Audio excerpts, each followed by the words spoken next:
ముంబైలో పిల్లలను కిడ్నాప్ చేసిన రోహిత్ ఆర్యను పోలీసులు హతమార్చారు. కిడ్నాపర్ రోహిత్ ఆర్యను పోలీసులు కాల్చి చంపారు. ఆర్య స్టూడియోలో సంబంధించిన 20 మంది చిన్నారులను పోలీసులు రక్షించారు.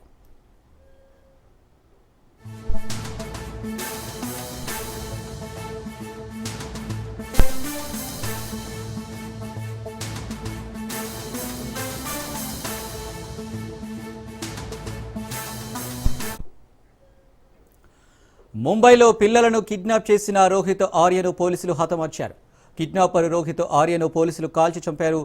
ఆర్య స్టూడియోలో బంధించిన 20 మంది చిన్నారులను పోలీసులు రక్షించారు.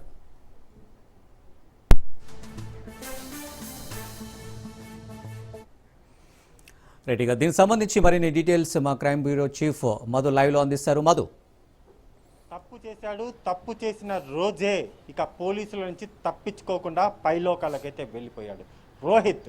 ఇతను చేసినటువంటి పని కొన్ని గంటల పాటు పోలీసులతో పాటు తల్లిదండ్రులను కూడా భయాందోళనకు గురైంది. గుండె ఆగినంత పని అయ్యింది.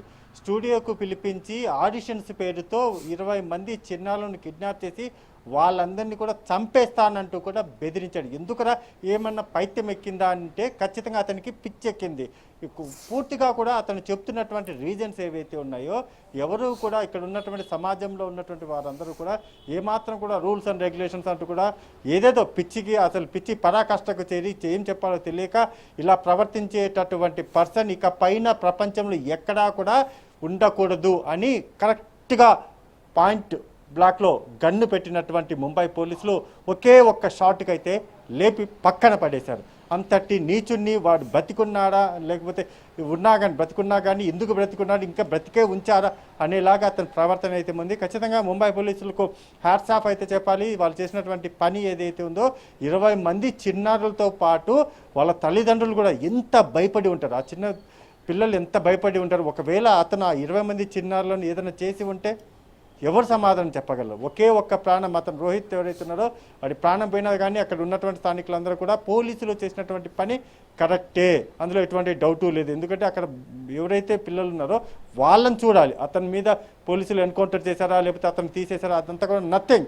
0.0000001% కూడా దాన్ని క్యాలిక్యులేట్ చేయాల్సిన పనే లేదు. ముంబైలో జరిగినటువంటి ఈ ఎన్కౌంటర్ ఏదైతే ఉందో పోలీసులు జరిపినటువంటి ఎన్కౌంటర్లో reason behind the encounter only the one reason, అదే 20 మంది చిన్నారులను చంపేయడానికి స్కెచ్ చేసినటువంటి ఇతను ఖచ్చితంగా ఉగ్రవాది కంటే అత్యంత దారుణమైనటువంటి పర్సన్. ఉగ్రవాదుల కంటే ఇతను భూమి మీద బ్రతికి ఉండకూడదు అనుకొని పాయింట్ బ్లాక్లో పెట్టారు, గన్ను పెట్టారు, కాల్చి పాడేశారు.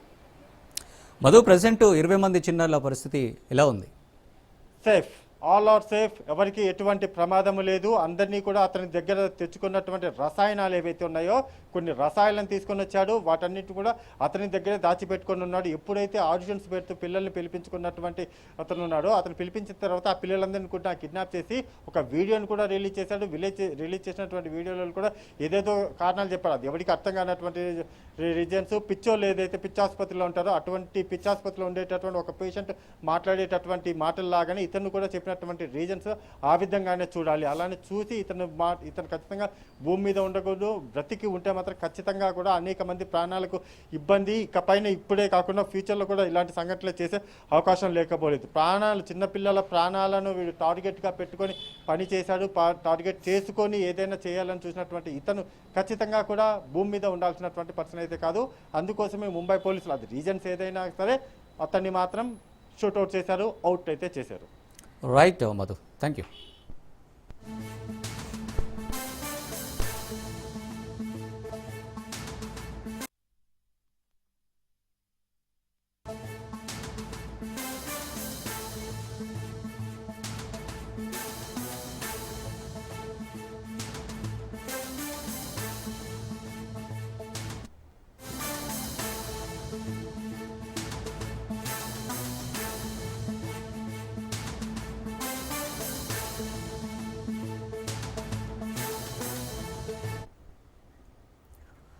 బ్రేకింగ్ చూస్తున్నాం. భగవద్గీతను తాను అవమానపరిచినట్లు వైసీపీ అసత్య ప్రచారం చేస్తుందని ఎమ్మెల్యే ఎంఎస్ రాజు ఫైర్ అయ్యారు.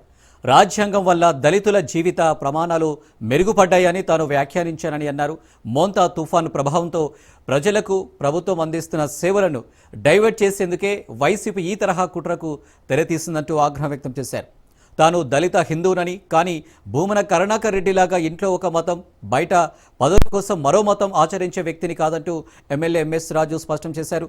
అయినా తాను చేసిన వ్యాఖ్యలకు హిందువుల మనోభావాలు దెబ్బతిని ఉంటే ఒక హిందూ సోదరుడిగా అందరికీ క్షమాపణలు చెబుతున్నానని ఆయన ప్రకటించారు. గత 2 రోజులుగా YSR Congress party social media, కొన్ని యూట్యూబ్ ఛానల్లో నేను భగవద్గీతని అగౌరవపరిచినట్లు, హేళన చేసినట్లు అసత్యపు ప్రచారాలు చేయడం జరుగుతూ ఉంది. నేను ఎక్కడా కూడా భగవద్గీతని కానీ ఇతర మత గ్రంథాలని కానీ కించపరిచే వ్యాఖ్యలు చేయలేదు. కేవలం డాక్టర్ బాబాసాహెబ్ అంబేద్కర్ గొప్పతనం, భారత రాజ్యాంగం యొక్క గొప్పతనాన్ని చెప్పే ప్రయత్నం చేశాను. భగవద్గీత, ఖురాన్, బైబిల్ వల్ల మా జీవన ప్రమాణాలు మెరుగుపడలేదు, కేవలం రాజ్యాంగం వల్ల దళితుల జీవితాల్లో మెరుగుపరిచాయని చెప్పి చెప్పడం జరిగింది తప్ప నేను ఎక్కడా భగవద్గీతను కించపరిచే వ్యాఖ్యలు నేను చేయలేదు, హిందూ సమాజాన్ని కించపరిచే వ్యాఖ్యలు నేను చేయలేదు. కేవలం ఆంధ్రప్రదేశ్లో ప్రస్తుత పరిస్థితులు, తుఫాను ప్రభావిత ప్రాంతాల్లో గౌరవ ముఖ్యమంత్రి గారు చేస్తున్నటువంటి కార్యక్రమాలు, ప్రజలు హర్షం చేస్తున్నటువంటి పరిస్థితుల్లో కేవలం డైవర్షన్ కుట్రలో భాగంగా YSR Congress party social media చేస్తున్నటువంటి అసత్యపు ప్రచారం. నేను హిందువుని, దళితుణ్ణి. గౌరవ ముఖ్యమంత్రి గారు నాకు టీటీడీ పాలక మండలి సభ్యుడిగా అవకాశం ఇస్తే నా నియోజకవర్గంలో శ్రీనివాస్ కళ్యాణం నిర్వహించాలని చెప్పేసి 8 నెలల క్రితమే నేను లేఖ రాసిన వాడిని. గౌరవ ముఖ్యమంత్రి గారు 5,000 గుళ్ళు నిర్మాణం చేయాలి అని చెప్పేసి టీటీడీని ఆదేశిస్తే ఎక్కువ శాతం దళితవాడల్లో ఈ దేవాలయాలు నిర్మించాలని చెప్పేసి నేను టీటీడీకి విజ్ఞప్తి చేసినటువంటి వాడిని. కేవలం కొంత సోషల్ మీడియాలో వైఎస్ఆర్ కాంగ్రెస్ పార్టీ పనిగట్టుకుని నేను క్రైస్తవుని అసత్యపు ప్రచారం చేస్తా ఉంది. నేను ఈ సందర్భంగా వైఎస్ఆర్ కాంగ్రెస్ పార్టీ నాయకులకి సవాల్ విసురుతాను. నేను పుట్టిన ఊరిని వెళ్ళి మీరు విచారించుకోండి. మా తాతల కాలం నుంచి నేను హిందువుని, వెంకటేశ్వర స్వామి మీద భక్తి ఉన్నటువంటి వాడిని. మీ కరుణాకర్ రెడ్డి లాగా ఇంట్లో ఒక మత ఆచారాన్ని ఆచరించి, క్రైస్తవ మతాన్ని ఆచరించి పదవి కోసం బయట హిందువుల డ్రామాలు ఆడేటువంటి వ్యక్తిని కాదు. నేను హిందువుని, దళితుణ్ణి, వెంకటేశ్వర స్వామి మీద నమ్మకము, భక్తి ఉన్నటువంటి వాడిని.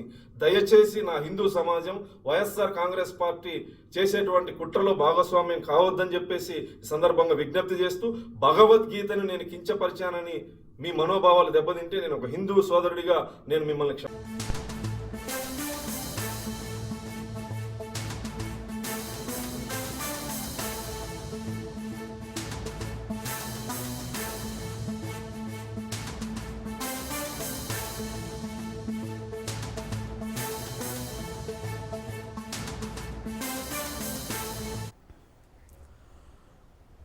Breaking news. మాదాపూర్ ఫిజిక్స్ వాళ్ళ క్యాంపస్లో విద్యార్థులు అస్వస్థతకు గురయ్యారు. ఉదయం టిఫిన్ తిన్న 20 మంది విద్యార్థులు అస్వస్థతకు గురయ్యారు. మధ్యాహ్న భోజనంలోనూ చీమలు, పురుగులు వచ్చాయి. బయటకు చెప్తే టీసీ ఇస్తామని బెదిరింపులకు దిగుతున్నట్లు తెలుస్తుంది. ఫిజిక్స్ వాళ్ళ 8 క్యాంపస్లను ఇదే పరిస్థితి నెలకొంది. ఒక క్యాంపస్కు అనుమతి లేకుండా నిర్వహిస్తున్నట్లు గుర్తించారు. గతంలో ఇదే క్యాంపస్కి చెందిన 2 విద్యార్థులు అనారోగ్యానికి గురై ఒకరు మృతి చెందగా మరొకరు ఆత్మహత్య చేసుకున్నారు.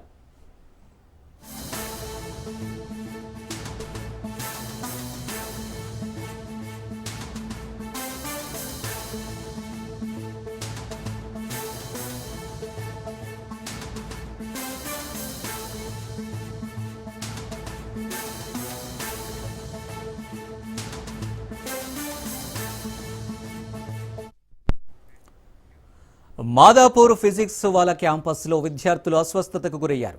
ఉదయం టిఫిన్ తిన్న 20 మంది విద్యార్థులు అస్వస్థతకు గురయ్యారు. మధ్యాహ్న భోజనంలోనూ చీమలు, పురుగులు వచ్చాయి. బయటకు చెబితే టీసీ ఇస్తామని బెదిరింపులకు దిగుతున్నట్లు తెలుస్తుంది. ఫిజిక్స్ వాళ్ళ 8 క్యాంపస్లోనూ ఇదే పరిస్థితి నెలకొంది. ఒక క్యాంపస్కు అనుమతి లేకుండా నిర్వహిస్తున్నట్లు గుర్తించారు. గతంలో ఇదే క్యాంపస్కు చెందిన 2 విద్యార్థులు అనారోగ్యానికి గురై ఒకరు మృతి చెందగా మరొకరు ఆత్మహత్య చేసుకున్నారు.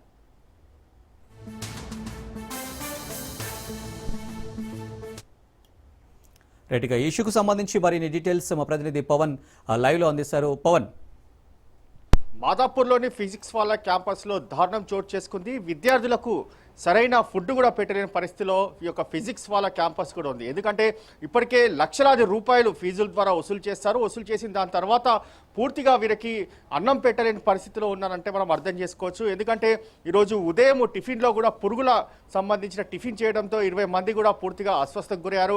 మధ్యాహ్నం కూడా భోజనంలో పురుగులు రావడము, ఆ విద్యార్థులు కూడా యొక్క పురుగులకు సంబంధించిన అన్నం కూడా తినకపోవడము, తీవ్ర ఆవేదన కూడా వ్యక్తం చేస్తున్న పరిస్థితి చూస్తున్నాము.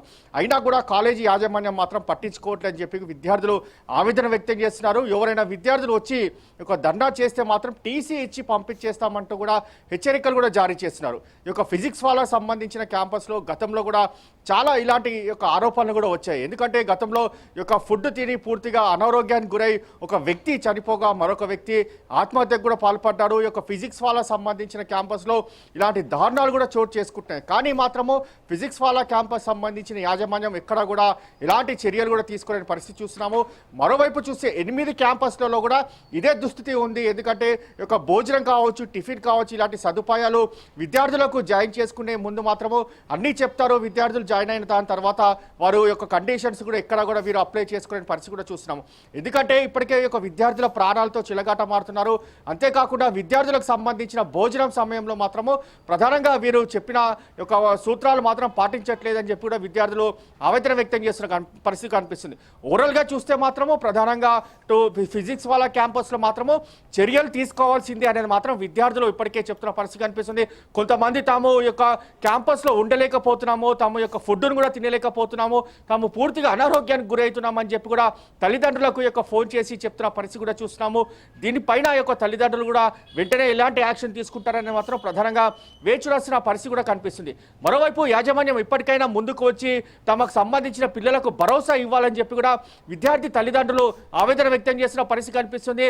ఎందుకంటే క్యాంపస్లో తమ పిల్లల్ని చేర్పిస్తే బాగా చదువుకొని పూర్తిగా దీనికి సంబంధించి ఆ యొక్క బయటికి వస్తారని చూస్తే మాత్రము ఇలా సరిగా ఆహారం పెట్టక వారిని చంపేస్తున్నారని చెప్పి కూడా తల్లిదండ్రులు ఆవేదన వ్యక్తం చేస్తున్నారు. అయితే ఈ యొక్క ఫిజిక్స్ వాళ్ళకి సంబంధించిన క్యాంపస్ యాజమాన్యం ఏమీ పట్టించుకోవట్లేదు. కేవలం లక్షలాది రూపాయలు తీసుకోవాలి, అంతేకాకుండా విద్యార్థులు ఎవరైనా తిరగబడితే మాత్రము వెంటనే టీసీ ఇచ్చి పంపించేస్తామని చెప్పి బెదిరింపులకు దిగడం, ఇవన్నీ చూస్తుంటే మాత్రం పూర్తిగా అరాచకంగా ఈ యొక్క ఫిజిక్స్ వాళ్ళ క్యాంపస్ కూడా కనిపిస్తున్న పరిస్థితి చూస్తున్నాం. ఇప్పటికైనా దీనిపైన చర్యలు తీసుకోకపోతే చాలా మంది విద్యార్థులు కూడా చనిపోయే అవకాశం ఉంటుంది. ఎందుకంటే ఇప్పటికే యొక్క పూర్తిగా యొక్క కలుషితమైన ఆహారం తిని అనారోగ్యానికి గురైన యొక్క విద్యార్థులు మాత్రము ఇదే రాబోయే రోజుల్లో ఇలానే యొక్క ఆహారం తింటే మాత్రము చనిపోయే అవకాశం ఉంటుందని చెప్పి కూడా ప్రధానంగా విద్యార్థులు చెప్తున్నారు. ఎందుకంటే గతంలో కూడా ఒక వ్యక్తి ఇలాంటి కలుషితమైన ఆహారం తిని పురుగుల ఆహారం తిని పూర్తిగా అనారోగ్యానికి గురయ్యాడు. అంతేకాకుండా అతను చనిపోయిన పరిస్థితి కూడా చూస్తున్నాము.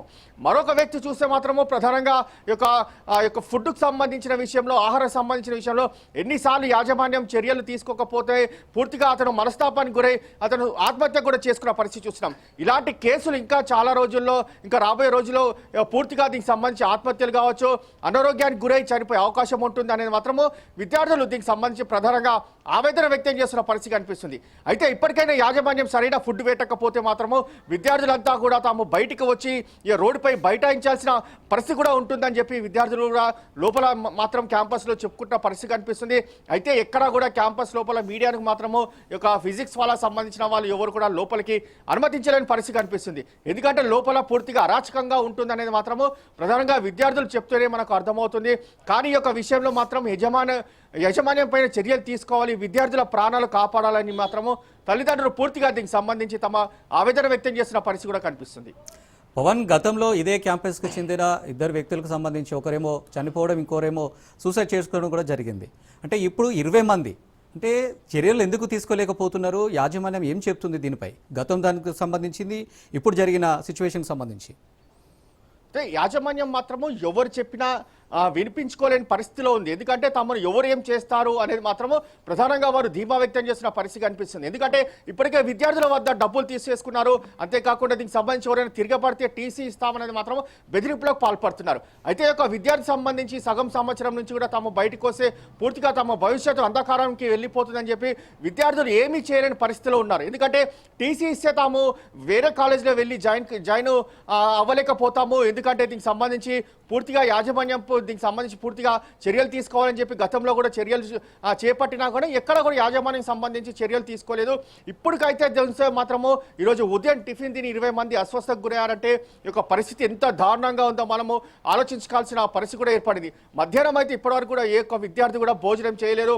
మధ్యాహ్నం భోజనం సంబంధించిన విషయంలో కూడా పూర్తిగా అందులో పూర్తిగా పురుగుల మందు రావడము, దీనికి సంబంధించి పురుగులు ఉండడము, అందులో విద్యార్థులు కూడా భోజనం చేయలేని పరిస్థితి కూడా చూస్తున్నాము. మొత్తానికి చూస్తే ఓవరాల్గా ఫిజిక్స్ వాళ్ళకి సంబంధించిన కాలేజ్ క్యాంపస్ పైన చర్యలు తీసుకోవాల్సింది అనేది మాత్రం ప్రధానంగా ఇటు విద్యార్థులు కూడా చెప్తున్న పరిస్థితి కనిపిస్తుంది. ఎందుకంటే రాబోయే రోజుల్లో కూడా తమ ప్రాణాలు కూడా గాల్లో కలిసిపోయే అవకాశం ఉంటుంది. ఎందుకంటే ఈ యొక్క ఫుడ్ తింటే మాత్రము పూర్తిగా అనారోగ్యానికి గురవుతున్నాము. ఇప్పటికే తాము పూర్తిగా క్షీణించిపోతున్నాము. ప్రతిరోజు అనారోగ్యం కూడా క్షీణిస్తుంది అనేది మాత్రము విద్యార్థులు చెప్తున్నా కానీ లోపల నుంచి మాత్రం ఏ ఒక్క విద్యార్థిని బయటికి పంపించలేని పరిస్థితిలో ఉన్నారు. ఎందుకంటే ఒకవేళ బయటకు వస్తే విద్యార్థులు ఆందోళన వ్యక్తం చేస్తే ఫిజిక్స్ వాళ్ళకి సంబంధించిన క్యాంపస్ 8 క్యాంపస్లు ఏదైతే ఉన్నాయో వాటన్నిటి కూడా చెడ్డ పేరు వస్తుంది అనేది మాత్రము ప్రధానంగా దీనికి సంబంధించి ఈ యొక్క యాజమాన్యము ఎవరిని కూడా బయటికి రానియకుండా బెదిరింపులకు కూడా పాల్పడుతున్న పరిస్థితి చూస్తున్నాము. ఇలాంటి బెదిరింపులకు విద్యార్థులు దీనికి సంబంధించి తాము మాత్రము ఇలాంటి ఆహారం కంటిన్యూ అయితే మాత్రము తాము రోడ్డుపైకి వస్తాము, రోడ్డుపైకి వచ్చి తమకు సంబంధించిన ఆందోళన చేస్తామనేది మాత్రము ప్రధానంగా దీనికి సంబంధించి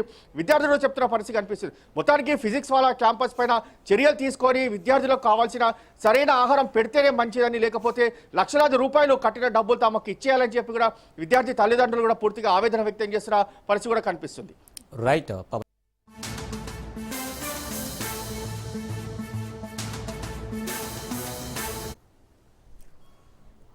బ్రేకింగ్ న్యూస్. బతికుండగానే తీసుకువెళ్లి పేషెంట్ మార్చురీలో పడేసిన దారుణ ఘటన మహబూబాబాద్ జిల్లా ప్రభుత్వ ఆసుపత్రిలో చోటు చేసుకుంది. మనిషి బతికి ఉండగానే సిబ్బంది మార్చురీలో ఉంచింది. గుర్తు తెలియని శవంగా భావించి రాత్రంతా మార్చురీలోనే పెట్టి వైద్య సిబ్బంది తాళం వేసింది. ఉదయం మార్చురీ శుభ్రం చేస్తుండగా స్వీపర్ గమనించి పోలీసులకు సమాచారం ఇచ్చారు. వ్యక్తిని పోలీసులు ఆసుపత్రిలో అడ్మిట్ చేయించారు. ఆరోగ్యం బాగలేక జయ్యారం గ్రామానికి చెందిన ట్రాక్టర్ డ్రైవర్ రాజు ఆసుపత్రికి వచ్చారు. పేషెంట్కు అటెండర్ ఆధార్ లేకపోవడంతో వైద్య సిబ్బంది రాజును అడ్మిట్ చేసుకోలేదు. దీనికి సంబంధించి వీడియో బయటకు రావడంతో సిబ్బంది తీరుపై స్థానికులు ఆగ్రహం వ్యక్తం చేస్తున్నారు. ఇది ప్రభుత్వ ఆసుపత్రిలో నిర్లక్ష్యానికి పరాకాష్ట అంటూ మండిపడుతున్నారు.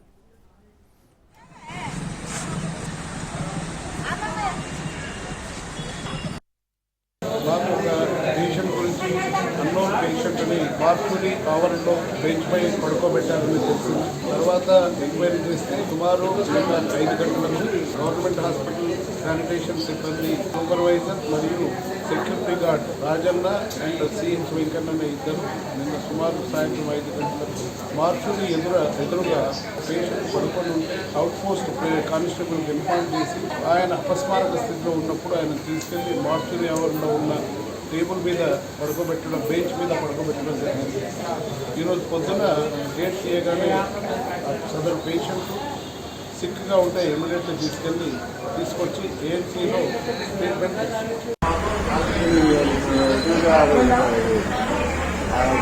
పక్కన షాపులో అన్నం పెట్టేది అన్నం పెట్టి అన్నం పడుకుంటే నైట్ మళ్ళా తీసుకెళ్ళినాను. మంచి గేట్ వెళ్ళి తీసుకెళ్ళి లోపల వేసారు. మంచిలో ఇలా మర్చూర్లో వేసిరా? మార్చూర్ లోపల వేసారు. లోపల వేస్తే ఈ స్పీకర్లు ఊకే వాళ్ళు పొద్దున వచ్చి వాళ్ళు చూసారు. నాకు తెలియదు, పడుకునే ఉన్నాం.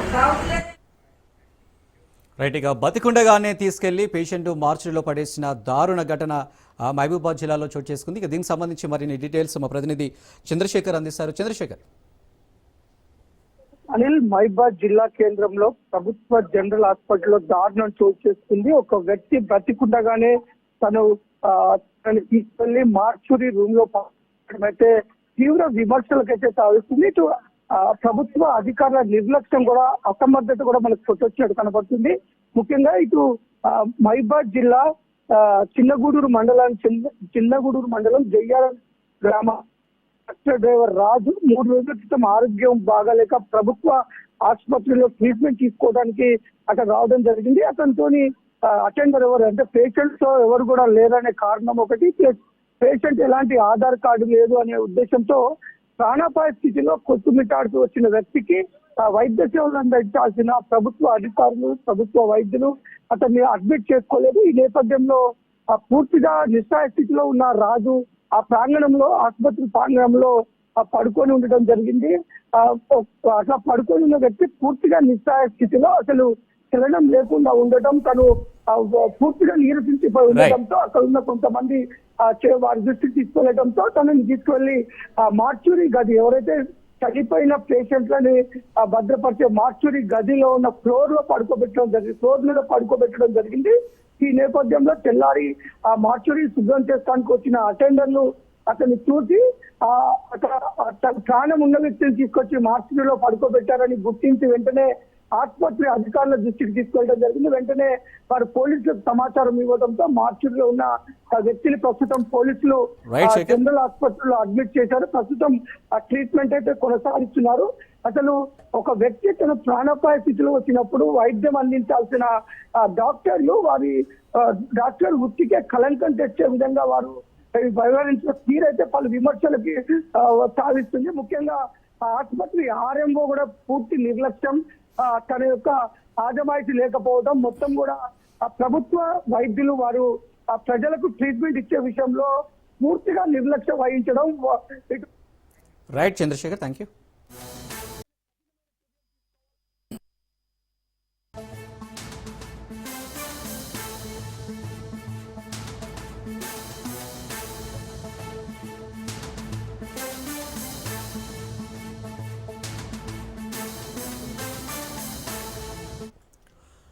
మోందా తుఫాన్ ప్రభావంతో వరంగల్ నగరం అతలాకుతలమైంది. ఎడతెరిపి లేకుండా కురిసిన వానతో వరంగల్ నగరం జలదిగ్బంధమైంది. వర్షం నిలిచిపోయినప్పటికీ వరంగల్ నగరంతో పాటు హన్మకొండ, కాజుపేట పట్టణాలు ఇంకా వరద వీడలేదు. ట్రై సిటీలో పలు కాలనీలు నీట మునిగాయి. ఇళ్లలోకి నీరు చేరడంతో ప్రజలు తీవ్ర ఇబ్బందులు ఎదుర్కొంటున్నారు. హన్మకొండలో రోడ్లన్నీ చెరువులను తలపిస్తున్నాయి. వరంగల్ రైల్వే స్టేషన్ ఇంకా వర్షపు నీటితోనే నిండి ఉంది. వరంగల్లోని భద్రకాళి రోడ్డు వద్ద ఉన్న Saraswati colony, Warangal under bridge road నీట మునిగిపోయాయి. పట్టణంలోని సుమారు 40కి పైగా కాలనీలు వర్షపు నీటిలో చిక్కుకున్నాయి. Sai Ganesh colony, Santoshimata colony, DK Nagar, NN Nagar, Maisaiah Nagar, Sammaiah నగర్లో వర్షం నీరు ఇళ్లలోకి చేరింది.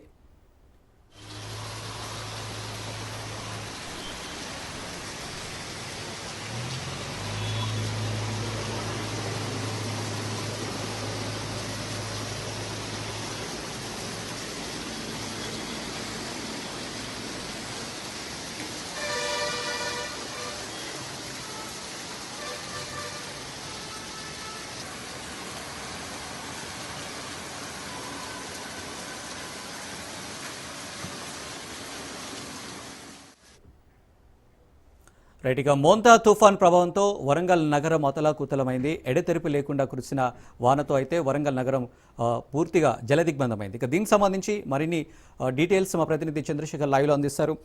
చంద్రశేఖర్. అనిల్, ప్రస్తుతం మోంతా తుఫాను ఎఫెక్ట్ అయితే వరంగల్ ని మనం అతలాకుతలం చేసింది.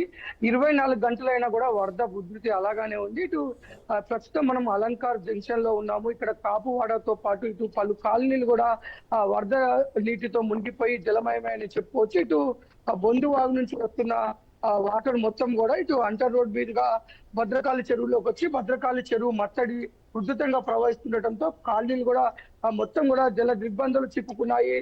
24 గంటలైనా కూడా వరద నీరు అలాగే ఉండటంతో ప్రజలు ఇంకా తీవ్ర ఇబ్బందులు పడుతున్నారు. మొత్తం కాలనీలన్నీ కూడా విద్యుత్ లేకపోవడం, ఇటు ఒక పక్క కాలనీలో ఉన్న వ్యక్తులు కూడా ఒక రోజంతా కూడా ఇటు నీటిలో ఉండటంతో అనేక ఇబ్బందులు పడుతున్నారు. అసలుకి వరంగల్ నగరం చిన్నపాటి వర్షానికి కూడా తీవ్రమైన ఇబ్బందులకు ఎదురవుతున్న పరిస్థితి అయితే ఉంది. ఇక్కడ మనతో కొంతమంది కాలనీ వాసులు ఉన్నారు, వాళ్ళతో మాట్లాడే ప్రయత్నం చేద్దాం.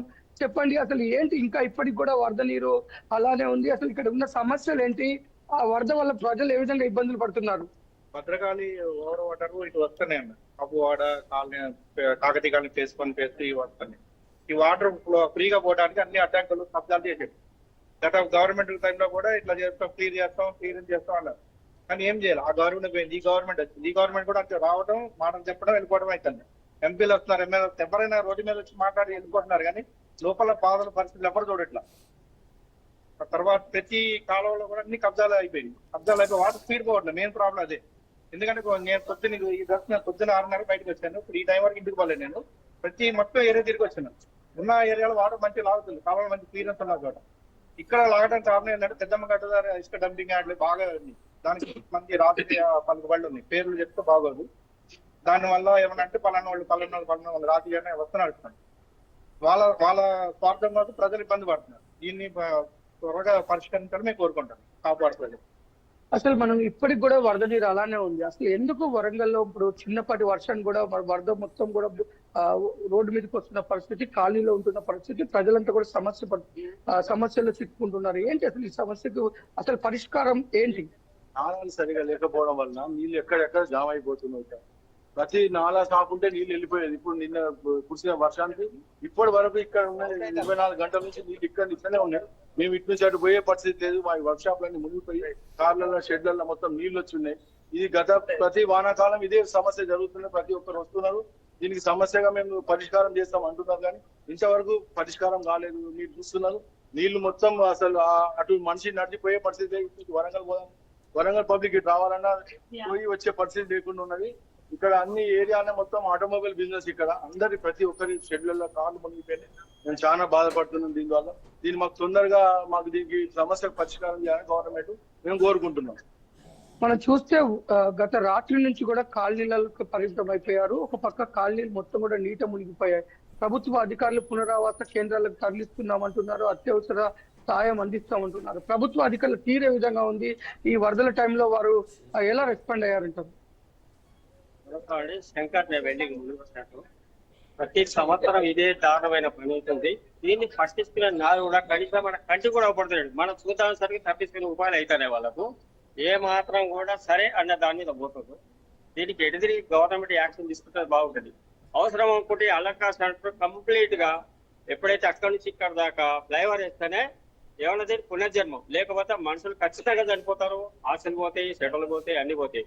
దీన్ని ఎటుదిరి మీరు చేతులు యాక్షన్ తీసుకుంటే బాగుంటుంది, లేకపోతే సర్వనాశనం అయిపోతుంది. ఇక్కడ ఇది మరీ కోరి చెప్తున్నాం మీకు. రిజల్ట్ ఇది. మనం చూస్తే అసలుకి ఒక పక్క మీరు చెప్తున్నారు ఇటు అనేక చెరువుల ప్లేస్లు కానీ చెరువు శిఖాలు కాలువలు కబ్జాకు అవుతున్నాయి అంటున్నారు. అధికారులు ఏం చెప్తున్నారు? ఇటు రాజకీయ నాయకులు ఏమంటున్నారు? ఎందుకంటే కాంగ్రెస్ పార్టీ కూడా చెప్పింది కబ్జాల పైన మేము చర్యలు తీసుకుంటామని అంటున్నారు. ఇక్కడ పరిస్థితి ఏ విధంగా ఉంది? ఓన్లీ మాటల వరకు అండి. నేను ఓపెన్ చెప్తున్నా కదా, ఛాలెంజ్ చేస్తాను. ఇక్కడే ఉంటాను. ఏ రాజకీయ నాయకుడైనా ఎంపీలు వచ్చిండే ఎమ్మెల్యేలు వచ్చిండే చెప్తున్నా, పేర్లు చెప్పమని చెప్తున్నా. వచ్చి ఓన్లీ ఇక్కడ వాయిస్ ఇవ్వడానికి చెప్పడం వరకే. లోపలికి బాధలు చూడట్లేదు. నేను ఇప్పుడు వెళ్ళే లోపలికి వెళ్ళాం. ఒక్కొక్క ముసలోళ్ళు లెగలేను నడవలేను కుర్చీలో కూర్చుని వాళ్ళ బాధలు నేను చూస్తున్నా, స్వయంగా చూస్తాను. వీళ్ళని వెళ్ళి చూడమనండి. ఆ కాలనీలోకి ఎవరు పోవట్లేదు. ఇంతసేపు మెయిన్ రోడ్డు మీద పోతున్నారు అంతే. రేపు ఈ టైంకి ఏముండదు. ఎల్లుండి పబ్లిక్ మర్చిపోతున్నారు, రాజకీయ నాయకులు మర్చిపోతున్నారు. అదే మెయిన్ మైనర్